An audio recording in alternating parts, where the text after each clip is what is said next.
आध वाले बच्चे देखेंगे, मैंने कल आपका पहला लेसन कंप्लीट करा दिया था। मैं आपको 4 लेसन के नोट भेज चुका हूँ, सही है। आपका एक लेसन कंप्लीट हो गया, कार्बन उसके योगी। आज आपका दूसरा लेसन लेकर आया हूँ समझाने के लिए, ऊर्जा के प्राकृतिक एवं वैकल्पिक स्रोत। लेसन का नाम क्या है? ऊर्जा के प्राकृतिक एवं वैकल्पिक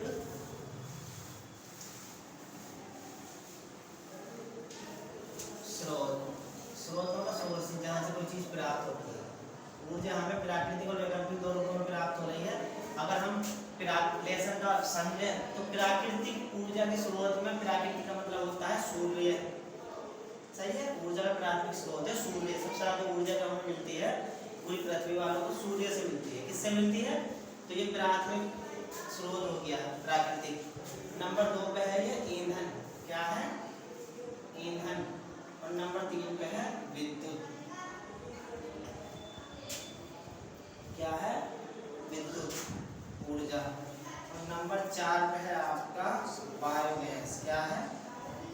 तो ये 4 आपके ऊर्जा के प्राकृतिक स्रोत हो गए। सबसे पहला तो मोस्ट सूर्य है, फिर ईंधन है, फिर विद्युत ऊर्जा है, फिर बायोगैस है। ये चारों आपके ऊर्जा के प्राकृतिक स्रोत हैं। अगर हम वैकल्पिक की बात करें तो वैकल्पिक में आपके जिनको पुनः प्राप्त किया जा सकता है, जिनसे ऊर्जा को दोबारा प्राप्त किया जा सकता है, जैसे सौर कुकर, इससे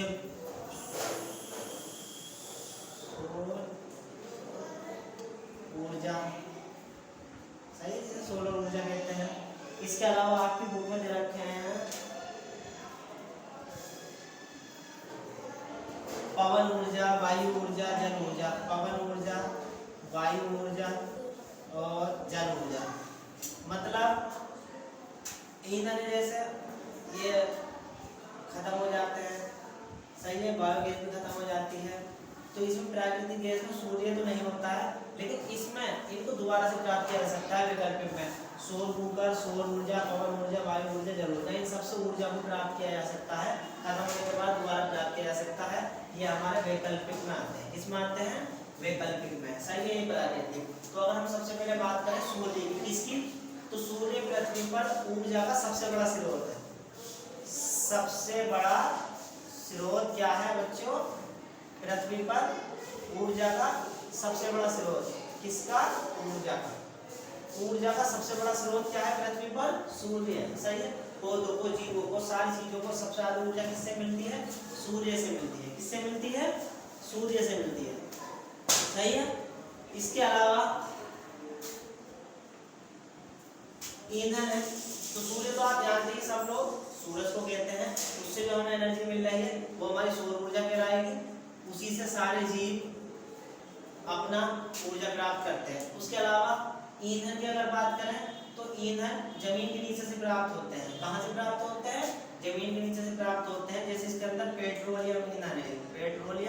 पेट्रोलियम में हमारे क्या आएगा? पेट्रोल। क्या आएगा? पेट्रोल, डीजल, सही है। मिट्टी का तेल, सही है। इसके अलावा और भी है, गैसें हैं, नेचुरल गैसें हैं, ये दुनिया भर की चीजें हैं। ये सारी हमारे पेट, इसको सबको मिलाकर पेट्रोलियम बोला जाएगा। इसीलिए ये हमारे जो ईंधन जमीन के नीचे से निकलने वाला है। और ईंधन क्या होते हैं? अभी पिछले लेसन में मैंने आपको ईंधन की डेफिनेशन बताई थी कि वे पदार्थ जिन्हें जलाने से क्या प्राप्त होती है? ऊर्जा, एनर्जी। जिन्हें जलाने से ऊर्जा प्राप्त होती है वो सारे के सारे क्या कहलाते हैं? ईंधन। उसमें पेट्रोलियम एक ईंधन है जिसके अंदर पेट्रोल, डीजल, मिट्टी का तेल, ये सारी चीजें पाई जाती हैं। इनको अलग करने के लिए मैंने पिछली वीडियो में बताया भी था, क्योंकि पिछली वीडियो में ये टॉपिक था। पिलखाजी आसन का इस्तेमाल करते हैं। किसका इस्तेमाल करते हैं? पिलखाजी आसन के द्वारा हम पेट्रोलियम से इन सारी चीजों को अलग कर सकते हैं, सही, और करते ही हैं। विद्युत ऊर्जा आप जानते हो, बिजली जो होती है, विद्युत ऊर्जा हमारी जो घरों में हम लोग इस्तेमाल करते हैं। विद्युत ऊर्जा वो बनाई पानी की जाती है नहीं, तो वो हमारी विद्युत ऊर्जा है जो घरों में काम में आती है। हमारा फ्रिज, कूलर, वॉशिंग मशीन, सही है, टीवी, पंखे, इन सबको चलाने में जो इस्तेमाल होती है उसे क्या कहते हैं हम? विद्युत ऊर्जा। क्या कहते हैं? विद्युत ऊर्जा। तो आपको सूर्य समझ में आया? सूर्य सभी जानते हैं आप, सही है। सारे जीव जंतु, पेड़ पौधे सब सबसे ज्यादा ऊर्जा किससे लेते हैं? सूर्य से। इसीलिए सूर्य को ऊर्जा का, पृथ्वी पर ऊर्जा का सबसे बड़ा स्रोत बताया गया है।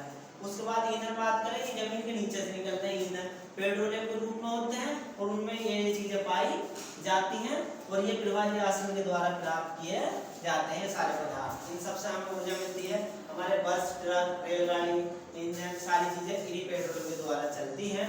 विद्युत ऊर्जा तो हमारे घरों में उपकरणों में इस्तेमाल होती है, वो विद्युत ऊर्जा है, वो जल के द्वारा बनाई जाती है। बांध द्वारा होते हैं, बड़े बड़े बांध होते हैं, सही है, जलाशय होते हैं, उनके जल को रोक करके बिजली को बनाया जाता है और बाद में बिजली को एसी और डीसी के रूप में हमारे वायर करंट मतलब तारों में भेज दिया जाता है, जिससे हम अपने घरों में उपकरणों को इस्तेमाल करने को उसका इस्तेमाल करते हैं।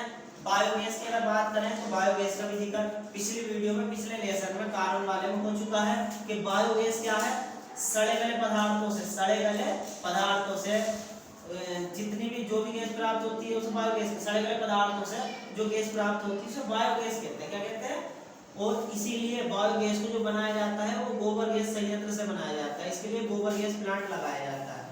गोबर गैस प्लांट का मतलब ये है कि सड़े गले पदार्थों को सारी गाद वगैरह जो हमारी नाली वगैरह की नालियों की होती है या उसके अलावा भी जितने भी गोबर वगैरह होता है वो सब इस प्लांट में डाल दिया जाता है और उनसे बायोगैस का इस्तेमाल किया। और बायोगैस को हम अपने कुकिंग फूड में इस्तेमाल करते हैं एलपीजी के रूप में। सही है, बायोगैस का इस्तेमाल हम किस चीज में करते हैं? एलपीजी के रूप में। और एलपीजी क्या है? हमारी खाना पकाने वाली गैस है। सही है, क्योंकि बायोगैस का काफी बड़ा स्कोप है। मेथेन, प्रोपेन, ब्यूटेन सारी बायोगैस में आएंगे। तो मेथेन एक बायोगैस है। सही है, मेथेन के अलावा ब्यूटेन, प्रोपेन एलपीजी गैस में भरे जाते हैं, सिलेंडर में भरी जाती है जो हमारे घरों में खाना बनाने के काम में आती है। तो मैंने आपको ये ऊर्जा के प्राकृतिक स्रोत बता दिए हैं। ये पहला सूर्य है, दूसरा ईंधन है, तीसरा विद्युत ऊर्जा है, चौथा बायोगैस है। थोड़ा समझाने में पता नहीं चलता कि यहाँ इतना डार्क हो गया है, फिर भी आप ध्यान से समझना कि मैं शुरू से पूरी वीडियो को मैंने किस तरीके से आपको इन सब चीजों के बारे में बताया है। समझ में आ गया? बायोगैस आपकी समझ में आ गया? बायोगैस के बारे में बताते हैं कूड़ा करकट मलमूत्र सारी चीजों से, मतलब जितने भी होते हैं गोबर सारी चीजों से प्राप्त बायोगैस होती है। मैंने आपको बता दिया और आज आपके लिए इतना ही है। अगली वीडियो में मैं आपको वैकल्पिक ऊर्जा के स्रोत के बारे में बात करेंगे। ये प्राकृतिक है, ये वैकल्पिक है, मतलब इनको पुनः प्राप्त किया जा सकता है। इनमें से सूर्य को पुनः प्राप्त किया जा सकता है। सही है, बायोगैस को बनाया जा सकता है। बिजली को ईंधन जो है, इनमें ईंधन अगर एक बार हमारा पेट्रोलियम या पेट्रोल डीजल मिट्टी का तेल खत्म हो जाता है तो उसको दोबारा प्राप्त नहीं किया जा सकता, तो ये खत्म होने वाला है। सही है, सीमित ऊर्जा के स्रोत में आएंगे ये वाला, और ये सब हमारे असीमित ऊर्जा के स्रोत में आएंगे, जिन्हें वैकल्पिक स्रोत कहते हैं, जिनसे ऊर्जा को पुनः प्राप्त किया जा सकता है। ये मैं आपको इनके बारे में अगले वीडियो में बताऊंगा। इस वीडियो में इतना है। ओके।